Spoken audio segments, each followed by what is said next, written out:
Halo brotherku semuanya, apa kabar kalian? Sekarang saya ada di daerah Suwongkangin ya teman-teman, di Denpasar Selatan. Ini ada sebuah cerita nih di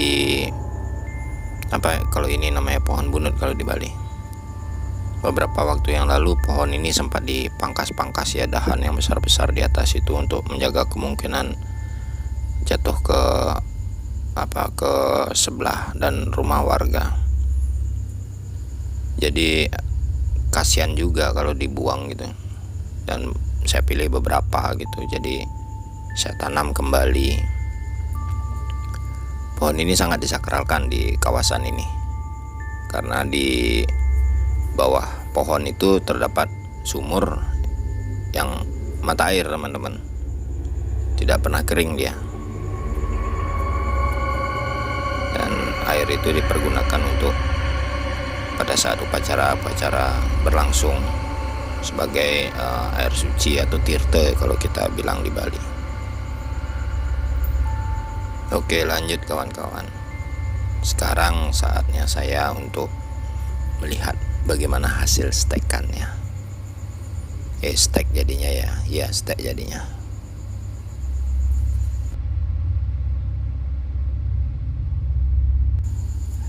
Dari awal saya stek itu dengan menggunakan media tanah yang ada di sekitarnya aja teman-teman ya. Kebetulan tanahnya juga sudah subur.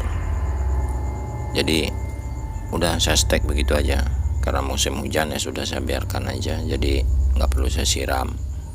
Kurang lebih ya 2 minggu lah teman-teman. Saya tidak pernah kesini dari awal menanamnya. Tapi tidak tahu kenapa teman-teman ya, setiap saya pengen bawa pulang ini pohon, tiba-tiba aja merasa males gitu. Dan sampai di rumah itu saya pasti selalu capean langsung tidur.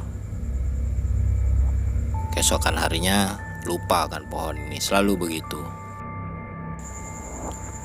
Kalau dibilang tempat ini sepi, tidak juga teman-teman. Di seputaran kawasan ini cukup ramai, apalagi di pinggir jalan.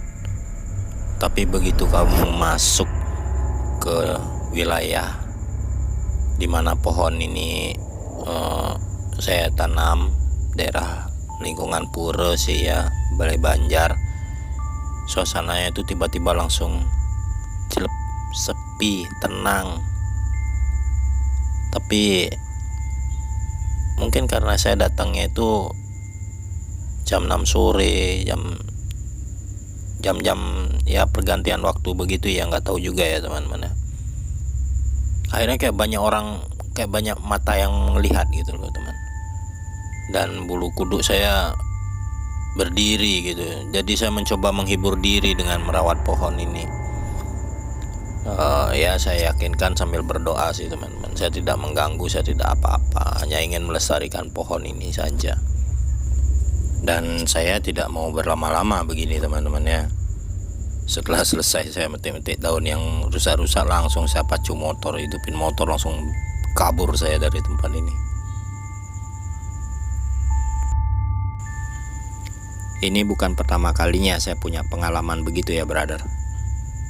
Sebelumnya saya sempat mendongkel pohon kimeng ya di daerah Jawa Timur, Banyuwangi. Nah ini dia, keren pokoknya ininya, bentuknya keren banget, saya suka. Dan waktu itu saya sudah diperingati sama orang-orang sekitar bahwa di daerah Pondok Kosong itu memang terkena langker. Tapi saya cuek aja teman. Akhirnya saya ambil, saya angkat, saya bawa pulang. Kebetulan di dekat itu ada rumah sepupu saya, jadi saya nginep dulu semalam di sana. Nah disitulah mulai kejadian aneh saya rasakan.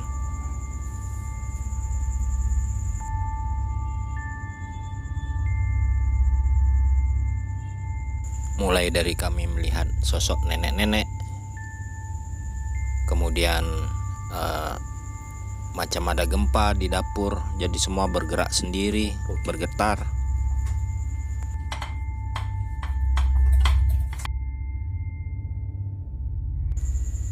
Dan ada beberapa rekaman CCTV, salah satunya ini.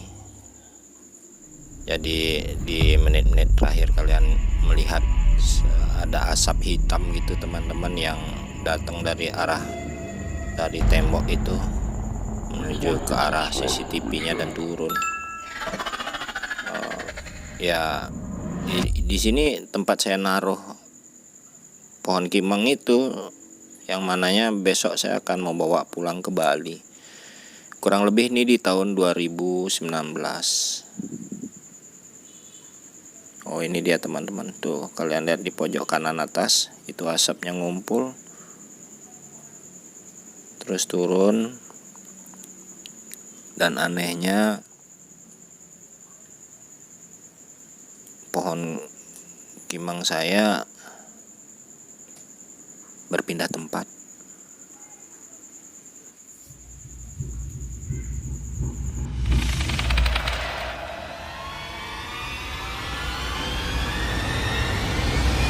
Setelah tibanya saya di Bali kembali,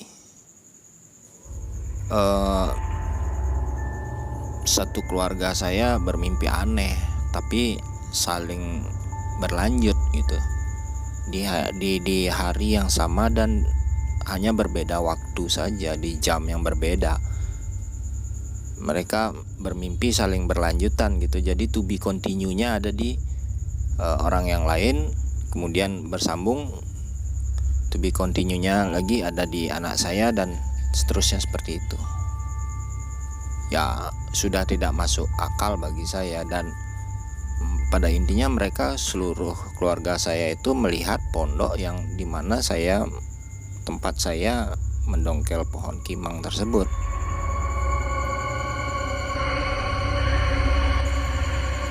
Ya mulai dari pengalaman inilah akhirnya saya memutuskan untuk lebih baik saya membudidaya saja, lebih aman.